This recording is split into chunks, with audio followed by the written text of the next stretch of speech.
is going on, everybody? It's your girl Pam with 2200 Taps. Yo, if you haven't heard the episodes leading up to this very episode that we're about to do, you guys need to go back. We just had like Kedra Houston, we had the Women from Bad Bitch Vibes podcast, and all these amazing guests, and I really, truly mean it.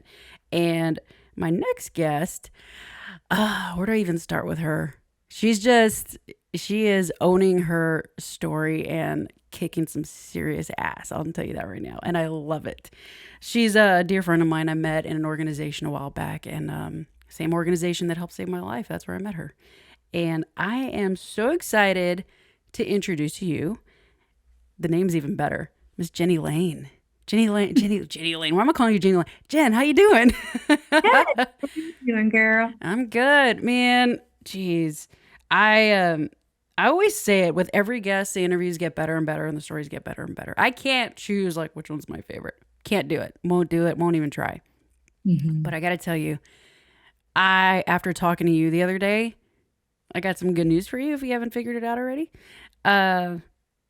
Yeah, but you snapped my suspenders. Let me tell you that. And I really needed it, to be honest with you. So thank you for that. I may even share that down the line on this interview. But thank you for being here today, this morning. I know we're both at home kind of lounging around in well, you're actually dressed up. I'm still in my PJs. But no, I appreciate your heart and you wanted to come on and share your story because that's what it's about.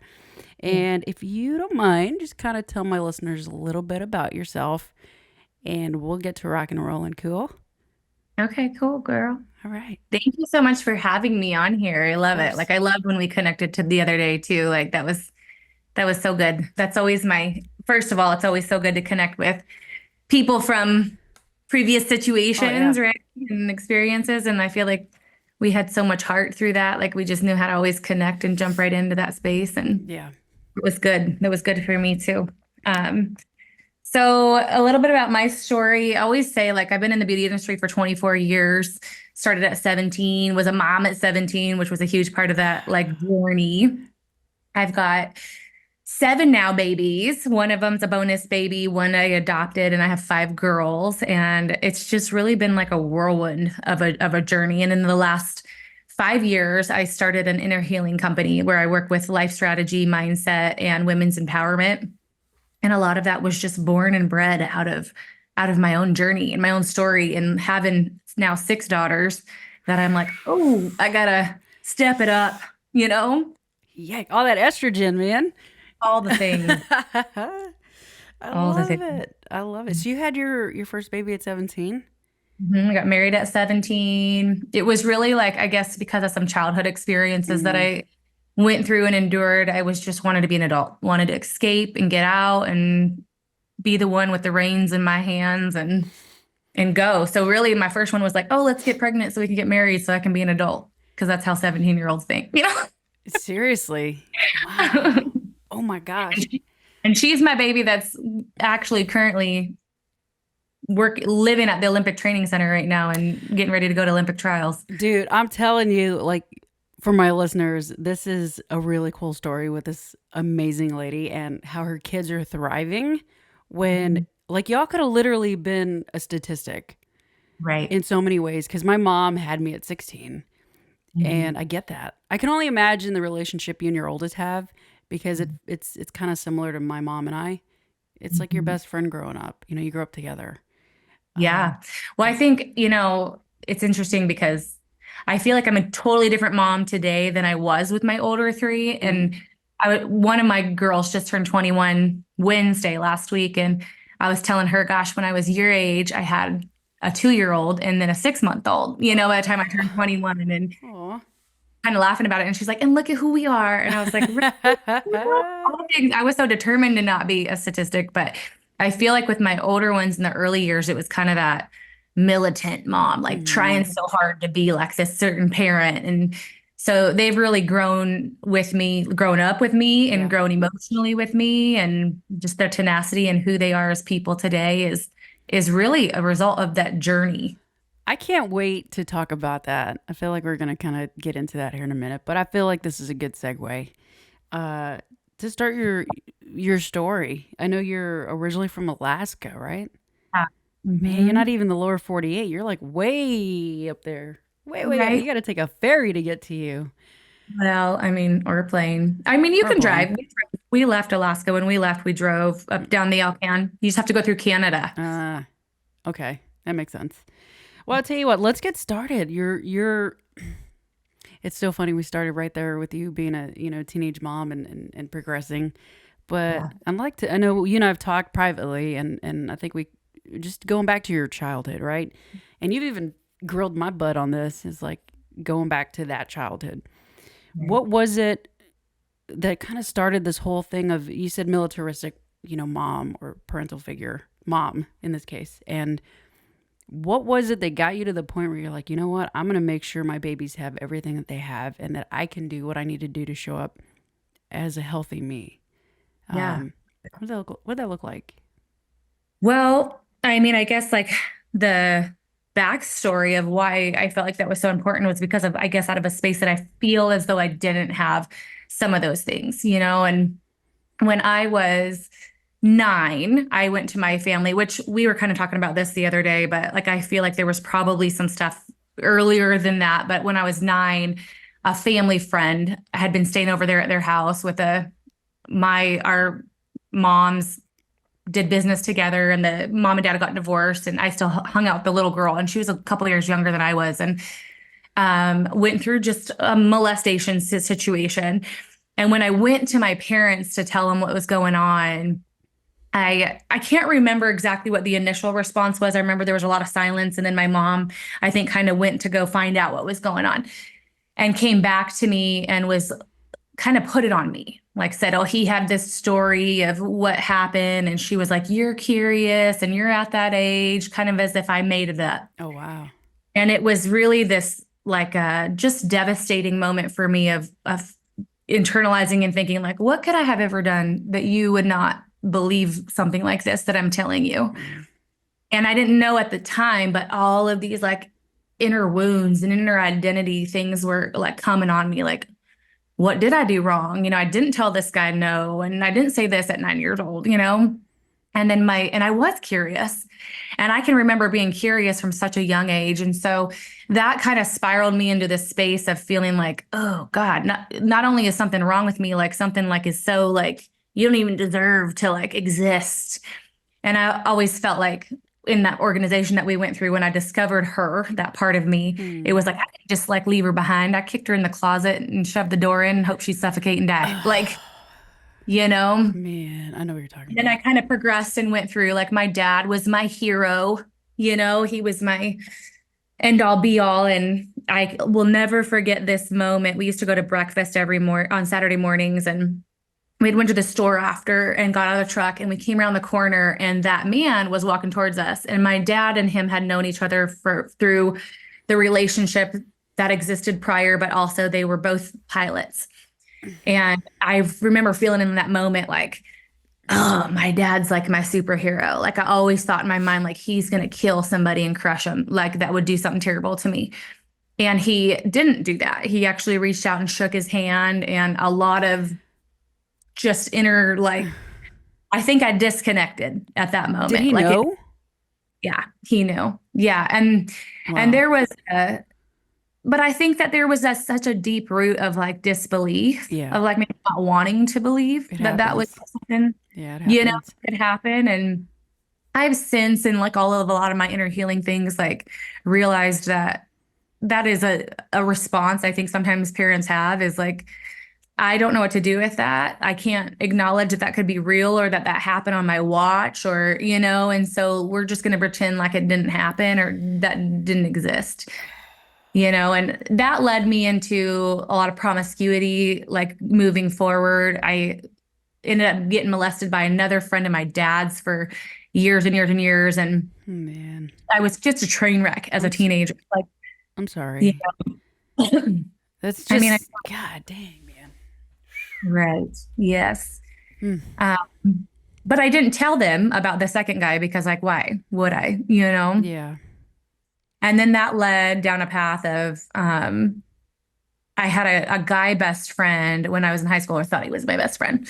And he was a little bit older than I was, and he had left for college, came back, and he had been in like a long relationship. They had broke up, split up.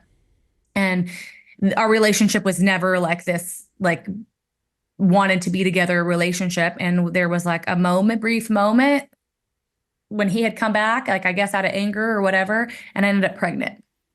And it was like this one and done deal. And shortly after, found out he had like about 4 or 5 other girls pregnant. Like he was kind of on his own little Oh rampage. no. Oh At, no. yeah, at like Oh man. 16 years old, like going like, oh my gosh. So I made a whole plan that I was going to go get an abortion, not really knowing or understanding what that really meant or was. Um, Ended up following through with that and really it just broke me. And that also just leads into like a huge path for me of the lack of education that sometimes we get. Like we don't know. We're trying to create a means to an end to something and you don't know what you're going to carry after that, like, and how hard that was. And that was something I lived with. And it just kind of spiraled me. That event really was sort of like this, I guess, summit experience for me of just where I was. And at that point, like realizing like I didn't feel like my parents were there for me. Like it kind of felt like I was easy prey to men in a lot of ways. Betrayal in like this relationship that I had even as a friend. And so I was kind of on this like hiatus of my own of like was it martial arts? I used to compete heavily in like martial arts. That was kind of like my gig. And not long after, probably 6 months after that situation, I met my girl's dad, and he was military, second-degree black belt in Taekwondo. We just kind of hit it off. I was sort of like, "You'll never be my boyfriend," kind of a thing. And I think it was like a mission to be accomplished here. And we met at 16, dated. I graduated high school early and kind of started to have that thought of like, well, if we get pregnant, we can get married and like I can grow up and move out and Yeah. do all those things. And I was already in beauty school doing all the jazz. And so we ended up getting pregnant with my oldest one and getting married. I got married 2 weeks after walking with my graduating class because I went back to go walk with them. I was 5 months pregnant. Gosh. Well, let me stop here. Let me ask you a question real quick. I Yeah. want to back up a little bit. You said you were basically on the hook by yourself to terminate the first pregnancy. Yeah. What like literally, and then you end up having your first baby like a Mhm. year or so after. I don't know the time frame. What did that literally do to your heart when you had to do that and when you felt like you had to do that? And I mean, what did that look like for you? Well, so, I guess I really felt like the cliche, it's just a blob, it's just a this. You think, oh, let me do something about this before it is anything. Like I was definitely bought into that level of thinking. Like I had zero understanding or idea. And I can remember going into that doctor's office and he was actually like rude to me. And I didn't know why he was rude to me. I thought besides the fact that I'm here to do this thing and I'm a kid, and I felt like he just was like, oh, you're a dumb kid. And I Mm. remember he said that he thought I was probably about 9 weeks along, 8 or 9 weeks along. And I still didn't comprehend in my mind what that meant. And I remember going back there, and that was the most horrifying, like isolating experience. Like the nurse just held my hand and I sobbed the whole time. And they literally have like this vacuum thing Oh God. that they literally like vacuum this thing out of your body. And I think in the moment, you just like, you kind of know what's going on and you kind of just don't know what's going Yeah. on. Gosh. Like looking back, I feel like I had zero comprehension of the magnitude of what I was going through. Mm. And then I think that there was probably a lot of disassociation, really didn't let myself really feel a whole lot, just was kind of numb for a while. And then when I got pregnant with Kaylin, I can remember going in the doctor's office, one of our first doctor's appointments. I was 8 weeks along, and he did the little Doppler, the little thing where you can hear the heartbeat. Mm. And I heard her heartbeat the first time, and I was 8 weeks pregnant. And that's when those worlds collided for me. And Oh I just wow. lost it of like, wait, what? Like that was a baby. Like there was a baby with a heartbeat, you Oh, know? that's hard. That's really hard. And I see it right now. Yeah, that was hard. That was super hard. Um, What's hitting you? yeah, I think just really, I think what hits me now in this time is like the grief and the compassion for people who also are walking that out and have no idea. And I look at, God decided to bless me now with 7 kids, and I constantly am like, man, like what in me did you entrust me to like hold these hearts? But I really felt like I made an inner vow, in that journey to honor my faith with God, in how I raised and who I raised my kids to be, like that. Just what a great gift to say, like, here, I'm going to give you these precious lives and allow you to mold them and shape them. And, you know, so And they're great I mean, kids. it definitely, they are such good kids. And it definitely, though, called me to the line of wanting to honor him the best way that I could, you know? Yeah. Yeah. And then, so then fast forward, I was married to their dad. We were together for 5 years, married for 4. Some hard stuff kind of was going on in our relationship. We had a situation with one of the girls that is her story, so I won't share much of like her story, but from a really young age went through a pretty rough situation. And through that situation, I kind of realized like, man, I've got a lot of broken in me, that kind of came up as a result of a lot of that stuff was surfacing. Like your kids are your mirror, man. Like your kids are like this mirror of like, oh, if you thought you dealt with something, if you didn't, it's going to come flooding. Wow. Uh, and I remember facing him one day and being like, I want to get help. I want the girls to get help. I don't want the girls to have this certain mentality that I felt like I had carried. Hmm. And a lot of that mentality was just like the anger and the resentment I had towards men. And he was like, no, he didn't support like us getting help together. And not long after that, I went through marital rape with him. Like he brought another one of his friends into our bedroom. And at the time I didn't know that it was marital rape either. And after that situation, it was pretty rough. It was kind of a coaxing to Hmm. say like, now here I did this and you had this and I want something different. And I remember spending time looking through the phone book for like escort services, like how do I appease my husband Jeez. in this space? And just and looking back, what I know now that I didn't know then, I just felt like that's all I was from the years of my childhood being molested and sexually assaulted and abused. And in my teenage years, it was like full grown men.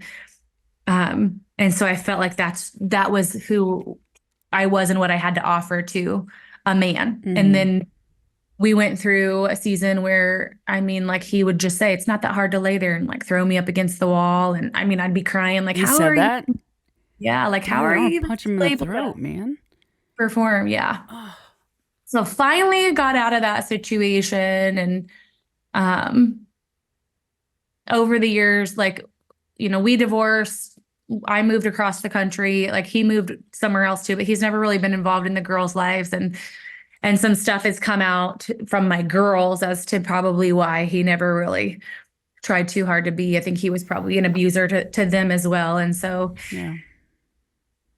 just realizing the ramifications of why was I choosing these type of men? Like why was I ending up in these types of situations? And then the vulnerability of my girls and recognizing like, who I got to do something. Like I got to do something in my own life and in my own heart in order to overcome this. So, what was that breaking point for you to enter the training to Yeah. see what that looked So like? yeah. So after Mark, I had met my now ex-husband who we were together for 10 years. He was also military. He was a young single dad. He was a young dad, had went to Korea for a year and came back, and his wife was pregnant with another guy's baby and his son was living somewhere else. So we kind of trauma bonded. Like we Hmm. just related to like the ridiculousness of things. And then I financially took off. I became an executive regional vice president in a network marketing company, like was making good money. And that's what caused us to move to Texas. And because we just had like this residual income, and he separated from the military. And when we got down here, that was kind of a rough transition for him. I think he had actually in ninth grade went to oh, what do they call that? like the schooling. I just forgot the name of it, like a military school, you know? Oh, for his Uh, MOS? no, like in ninth grade, he dropped out and he was not in high school. He ended up being enrolled in, It was like the military academy or something like that. yeah, kind of like a military school. I think it was kind of for troubled kids though, Got you you. know? Hmm. So he did that. And then he had met my son's mom. She got pregnant young, kind of a similar story. And so he joined the Air Force in order because he knew like, well, I can take care of a family and I could do this. And so he jumped into being in the military from a pretty young age. So when we moved down here, he just lost his bearings. And I had been doing hair since I was 17. I had this other business and very entrepreneurial mindset. And he struggled with like, man, I wish I had a trade or something. And our relationship started to become like my success was like this mirror to where he felt like he fell short. And then he fell into addiction and just drinking and smoking pot all the time. And I'm over here like trying to be Jesus, you know?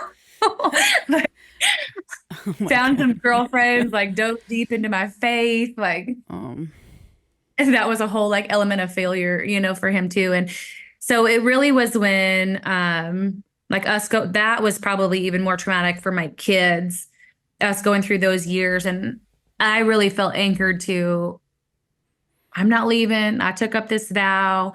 We actually split for 6 months. I moved out of the house that I had bought here, and everything had been in my name because he wasn't very squared away. And so everything was in my name. I ended up walking away from the house, tried to short sell it. It was like right after the recession mm. and the market was like kind of tanked. The one bank didn't want, I had an 80/20 loan. They didn't want to take the short sell deal. So they foreclosed it a few days later. Oh And wow. yeah, suck, but whatever, trying to just trust. We ended up getting back together on birth control, got pregnant with my twins. On birth control?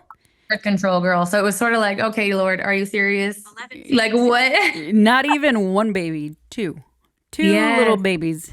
two babies. And it definitely was like a Lord, Oh what are wow. you doing? You know? Guy's got a funny And sense of humor, I swear. I know. Well, and a month before we got back together, he lost his brother to heroin overdose. Oh wow. So he was, you know, emotionally kind of distraught going Yeah. through this stuff. We hadn't really worked on our stuff. We had made some, hey, you're coming back in this situation, no more smoking pot, especially around the kids. Like, you know, you got to work some stuff out. And as soon as I was pregnant, it was like, yeah, no, I'm gonna do whatever I want to do. Wow. So when they were 2 weeks old, we were already talking about divorce. I went back to work at 2 weeks old. By the time they were a year old, we were divorced. What got me into the room was the years in between that, like in the PTSD that I went through. I mean, my kids would come home, like the twins in diapers, walked out of his apartment where he kind of lived in a not so great area in Arlington Grand Prairie area. And they walked out of his apartment, walked a couple blocks away from his house in diapers to a park that they like used to go, didn't know, stoned, like, Are you I, serious? yeah. My kids would come home, guess what happened? And I would just literally have this feeling of like, I'm just glad everybody's alive. You know, Wow.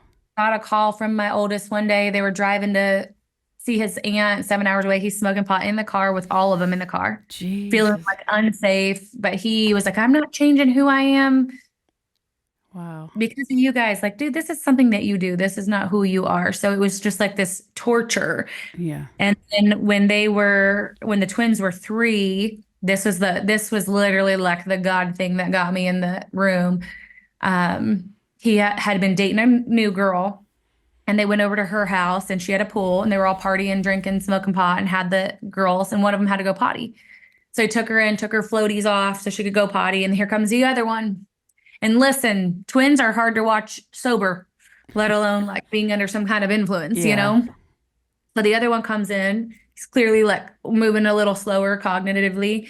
Like the other one gets off, puts her swimming suit on, beelines it out, and he's helping the other one. Well, she jumped into the pool and nobody saw her. And it apparently didn't register to him that like she took off and she's gone. And a little girl saw her at the bottom of the pool, like, hey, what's that at the bottom of the pool? Swam down and to pick her up, little 10-year-old girl, and Eden's blue, like bluer than blue, like drowned. and they did CPR, and apparently like his girlfriend at the time like took over. They resuscitated her. She came back. He calls me and tells me to meet him at the hospital. He did not call 911 because he did not want police and ambulance to show up where they've all been smoking pot, doing drugs and drinking. To get to the hospital, I know, like literally, girl, the Oh, PTSD that I feel like I had from like the years of, and this was like this opened up a CPS, our second CPS case with him, and they just look at me like it's just pot. Like, is it gonna take one of my kids literally like dying yeah. in your care? Like, I don't care if it's freaking jelly beans. If he's not paying attention, like he's not paying attention. Yeah, CPS is another ball of shit Oh show. my God, yes, like horrible. And so thankfully she survived and she's okay. And that's a whole nother like journey and story. But within weeks of that, actually, another girl while we were in the hospital brought me a necklace with a bean on it. I'd just been entering that. And I saw on her Snapchat another girlfriend of mine that I was like, how do you guys know each other? And she also happened to be in that organization. And we're like, you got to do this. Well, I had no money. I'm a single mom, like Yeah. struggling. And some lady did a raffle, and I won her raffle to go into the weekend So to get you a, were at your rock bottom, yeah, especially with what happened with your kiddo. I wouldn't be. yes. I don't even. I can't imagine. I don't want to imagine. I've been the first responder to a man who was a son of a woman that died from drowning, and the mom, like, that was what effed me up, was the screams Oh, and that. Like, I can't imagine as a parent, like, I would kill my husband. I would literally, I would be like, you're done. We're bye. oh, yeah. I Right. For the record, I'm not a murderer, guys. Don't take that out of context. I'm not. Right. Yeah. But holy Oh, the things wow. like that, I definitely went through that too. I was just talking to another mom, a friend of mine who decided to raise her kids on her own after she went through a relationship. And sometimes that's part of it. Like those thoughts that you get of like, believe me, I had thoughts of like running him over with my car and slamming it into Mhm. reverse, and like horrible things would come up out of the powerlessness Yeah. that I felt like I had in the situation, and going through that program was huge in recognizing the levels of codependency and martyrdom that I Yeah. walked in, and people pleasing and no boundaries and What were some of the key? I'm glad you said we're getting into this, right? It's like you hit your rock bottom and you chose to do different, not only for you but for your family. yeah, And if your significant other isn't going to get help, well, hell, you're going to do what you need to do to be a right. healthy version of mom and protector for these babies and yourself. Mhm. So what did that look like? And not so much like in the training, like I don't really care if I give the training away at this point. I really don't care, but more so like what were those moments where you're like, whoa, those moments where you're just those like aha moments, like we say, right? Was that for you that kind of turned the lights on? Yeah. I think that some of the big ones for me were, realizing the narrative that I was operating in my life, that Mm. damaged goods, like just that Oh, I lived to it. I mean, consciously, I felt like I'm out there powerhousing, like career central, like doing all the things, like mom of the universe, like trying to do all these things. But when it came to relationships in my life, especially, it was just like that. I have no boundaries. I can be walked all over. I remember the day that we received that name, our different yeah, name. yeah, And it made me mad, but I literally felt like, well, what is damaged goods? It's like the thing you put on clearance for 70% off. Like you just have no value, like of how, that's a great way to put it. Ugh, that just yeah, that stings me. right. Like just the value I didn't carry Wow. for myself, Mm. and the lack of boundaries. And then I had guilty numbers, Yeah. and felt responsible. And that was an aha for me, is that I felt like if I could take responsibility for every MFN thing, then I could fix it. Yeah. And I was addicted to fixing it. I was addicted to that struggle and that stress to earn my value and to earn my worth, because if I could find weight in it, I could go to work on it. and it was exhausting. I was worn out. So what I'm hearing, and you tell me if I'm wrong, but I'm hearing like you were literally a workaholic. Oh yeah. I mean, definitely hide behind. My dad was definitely didn't fall from far from the tree. That was how my dad dealt with his life too, and most definitely. Wow. Mhm. Wow. So what kind of when you were through your training, when you completed your training, what did that look like for you? Um, I mean, I guess in what way? More so like the woman that you were going into it versus the woman you were coming out of it when you graduated. Yeah, for sure. I feel like when I graduated, I had a lot of understanding about like who the narrative, the tapes, the things I was buying into, the things that were leading and driving my ship, like what I aligned with versus. Mm-hmm. And I think that that's kind of the big thing. Like coming out of there, it was good because I had this sense of, oh, well, this is some crap and I can do something about it. And I don't believe in that and I can do different. And coming out of there was good. Yet there was also this aspect of, well, now I just know my bullshit narrative, So what do And you when do I was now, right? right. And I think there was a lack of integration for me. There was some integration, like it definitely was life changing. It definitely moved the needle. There was definitely a ton of value in that space. Um, I wanted to jump in and serve and contribute to that because of the things I loved about it. Like I had served in freedom ministry prior to that. Like I loved serving, loving, and helping people. That was my joy stream. And I kind of got cock blocked in that by one of the head people. Oh no. One of them who loved me, who's now gone, Yeah. and the other one who did not favor me at all. Like I feel like just got in the way of any opportunity. Like I got asked to go into the room multiple times and it was just a weird dynamic. And I finally eventually through one of the big leaders passing, a lot of things came out about the other one Yeah. validated for me like Yeah. oh I'm not alone in like having this feeling and so I stepped back from that but another woman that I met through my training had reached out to me with a program that she had went through learned these modalities and that for me was probably the most life-changing and upheaving like uprooting program that I went through. And those are some of the tools now that like I take and try to turn in and teach people because of the level of integration that comes with it. So that program actually helped you launch. Yes. Yeah. Yeah. Well, um, I think it's all going back to just get those trustworthy, and I say that very much so for this conversation, finding those trustworthy resources that are going to Right. help you. Right. And if they burn you, then you'll know. But Yeah. you gotta lean into it. You know. Mhm. Um, man, that's good. Man, that's good stuff. So what when your kids? Let me go back to your kiddos. Right. When you came out of those trainings and you're finding yourself and you're launching, did you find that your kids were like in parallel with you when you were launching? Like they were launching? Did that, or what did that look like? Well, no, Really? honestly.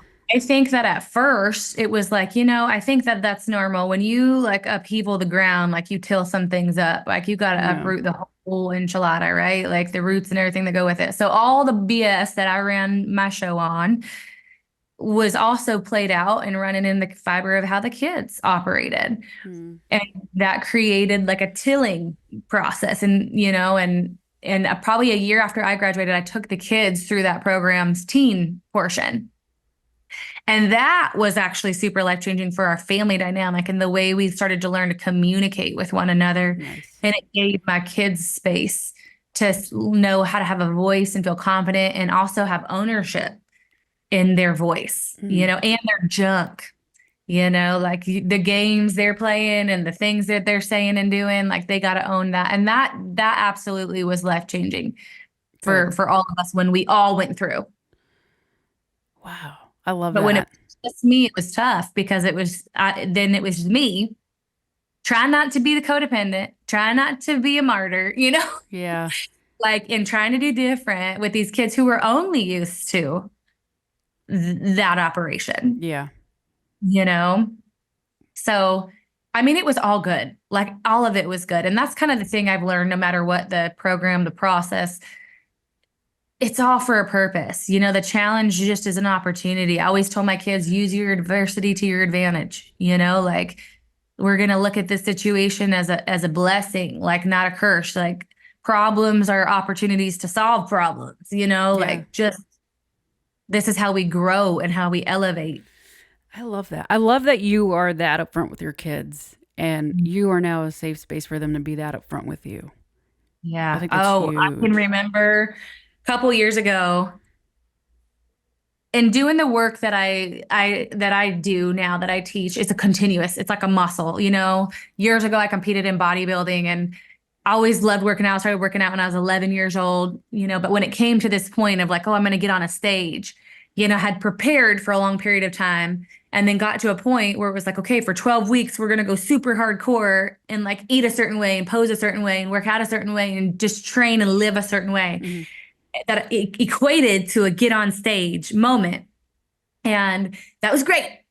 But you don't get to keep that forever. Yeah. Unless you work at it, like, and just like everything that we do, like our inner healing work, like if we go through it and we lay it down, it has memory, we can pick it up, but we have to actively like utilize it. And that was absolutely like a huge part of the aha of this journey. Oh my God. I love it. Well, we've been kind of tiptoeing around your business and what you're doing now.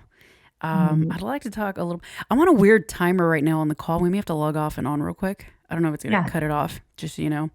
We got like 17 minutes. Yeah. We got plenty of time. But yeah, I want to talk about what you're doing because I was following a mutual friend and then I started seeing you kind of promoting your business and watching you. And now you are in the driver's seat of helping people do exactly what people did for us to find our inner healing and all that good stuff. So what made you want to start it and how is this going? What is that looking like? All that good stuff. Yeah. So I think a huge part of what made me, I've always loved growth and contribution are like my big jam, like those are some things that I've always just felt like almost an addiction to like, oh, I want to grow and to learn and to expand and to heal. And the different programs and modalities I've gone through in the past were so helpful in just my own personal elevation. I got into personal growth and development in the first business that I was in. And so learned the value of growing in that space and then just walking through what I walked through in my own journey and realizing like the struggle bus sometimes of that process and wanting to figure out ways like, how do we streamline this? Like, how do we make this something that's a little more efficient for people? We live in a microwave society. Everybody wants that quick fix. I mean, Ooh, that's a good way to put it. $billions industry, right? Like that's we all want a good way to put it. Minutes or less, Yeah. Immediate gratification. Mm-hmm. Yeah. And I'm a process girl. Like I like, traditional therapy was always tough for me because it's kind of like, oh, let's open a can of worms and get all emotionally dysregulated and then we'll see you the next time. Like, yeah. And so that program that we went through was great because it was so like a lot of things in a short amount of time. And so then these tools that I learned were also like a little bit of pulling a lot of those pieces together into micro processes that really create tremendous shift and move that needle tremendously. And so much of it is really about a realignment process. Like we are programmed environmentally, societally, religiously, through our parents, through our experiences and our traumas of our life.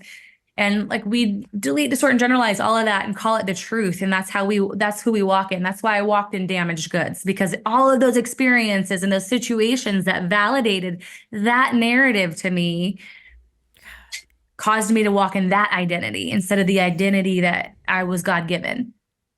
Yeah. And so taking people through that process of realigning and healing. And, for me, I feel like it's not just a mental or emotional thing. It's also a spiritual and a physical thing.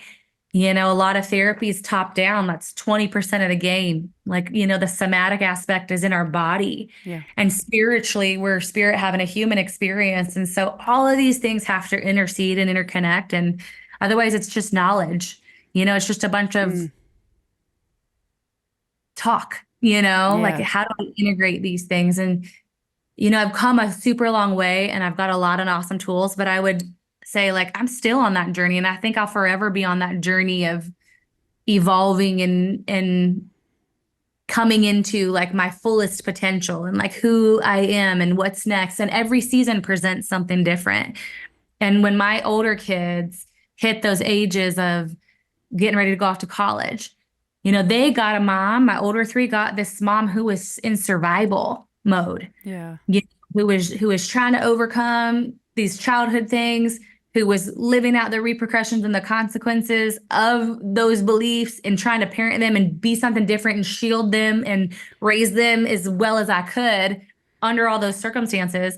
And that caused straight up survival. And I remember my oldest daughter looking at me and going, Mom, like, go have fun. Like, go enjoy yourself. And my sister had come to visit and we were laughing one day and my oldest daughter looked at me, she goes, I've never heard you laugh like that. And that killed me. And then when my kids were leaving, nobody prepares you for this season. The empty nesters. Like heading to this finish line of 18 and getting them through and like, whoo, we made it, But like I had these realizations as a mom of like how much my identity was wrapped up into being their mom, and like how they don't really care if I'm sad and I'm hurting and like what my devastation looks like as I have to let them go become people. And you're going like, did I cross every T? Did I dot every I in this situation? Like, did I give them emotionally and physically like what they need to go out there and be healthy, whole individuals? And there's such a grief process in that process. And like, you looked at me and go, what's your favorite color? And what do you like to do for fun? And I was like, I don't know.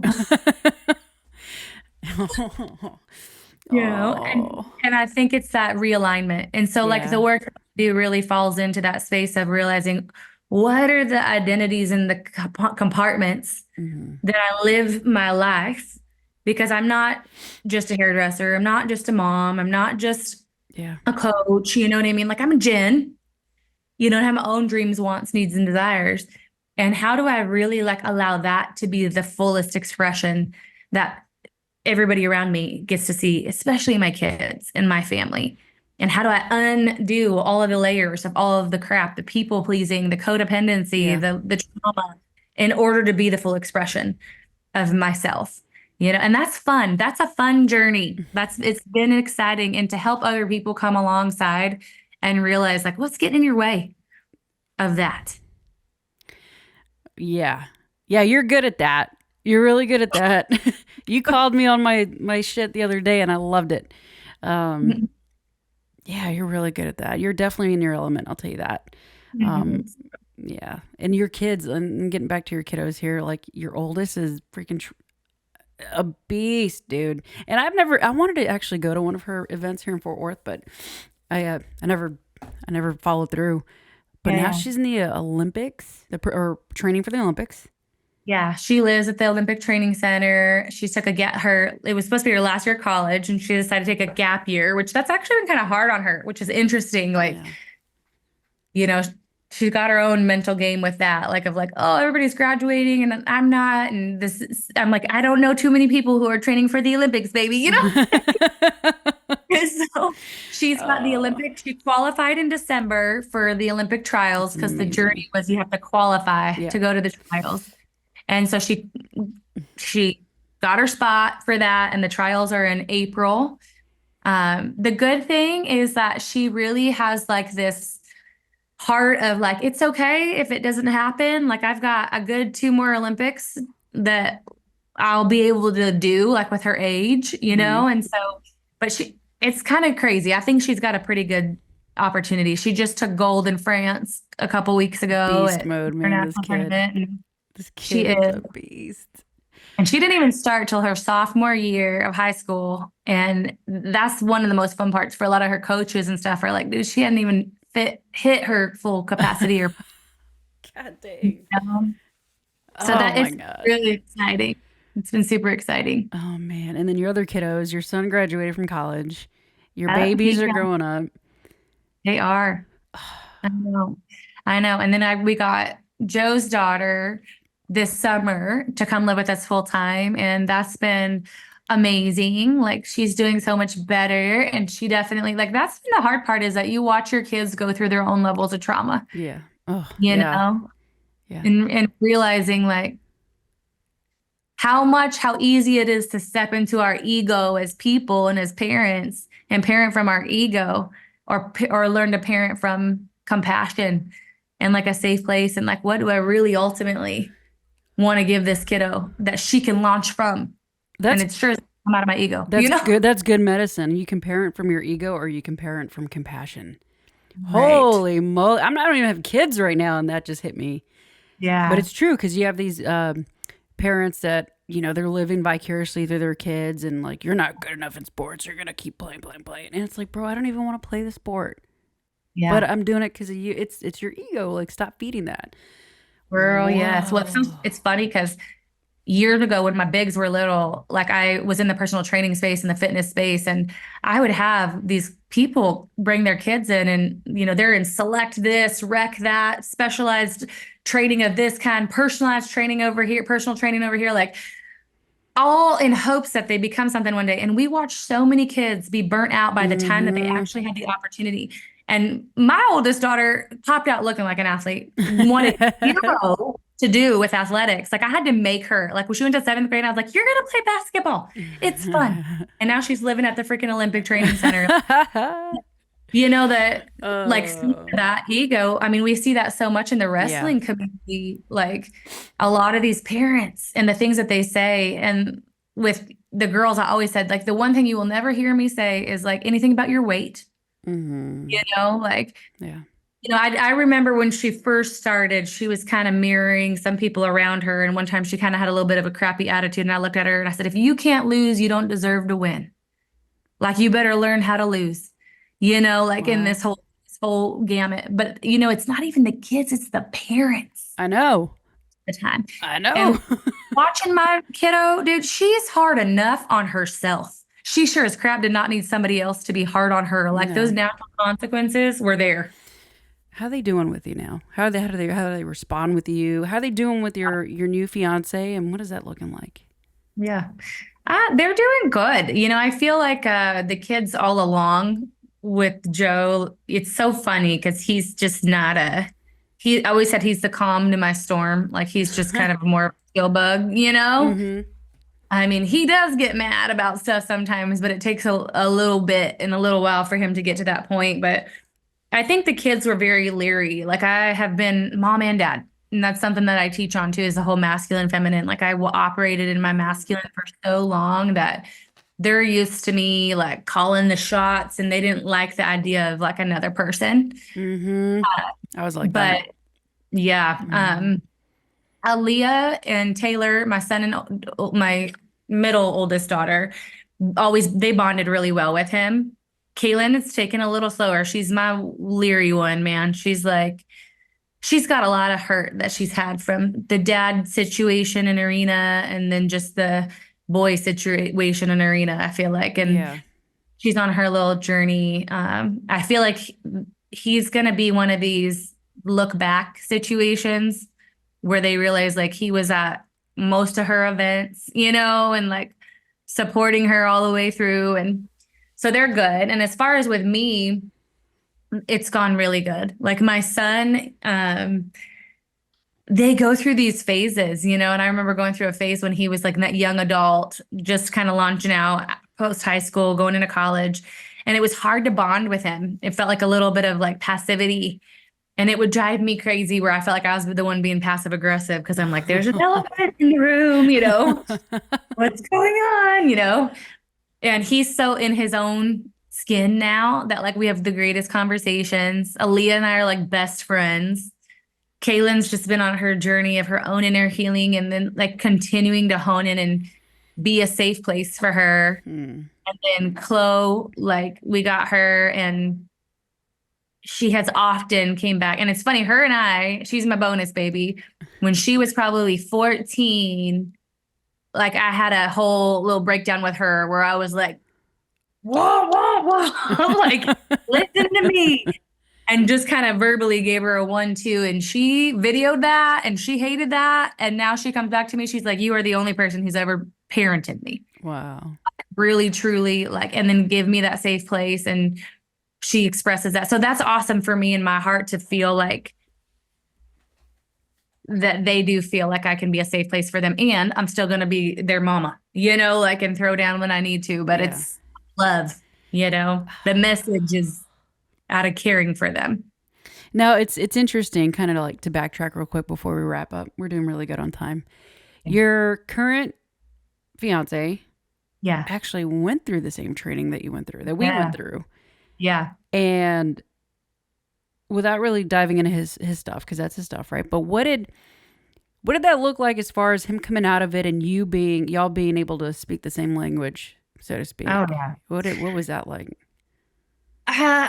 I mean, so good. Like when I went in the month before he did, and I kind of honestly gave him an ultimatum. Like, if you don't do this, like this is probably not going to work. And Yeah. we've been together for almost 9 years and we just got engaged last year. And it's me.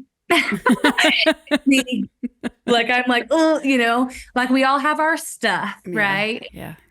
He has his level of stuff too, and his willingness to work on that and through that. But our ability to, because he's done the work and that he continues to step in and do the work, like, we both individually take responsibility for ourselves and our junk, and we can have those conversations, I think are the only reason our relationship is as successful as it is.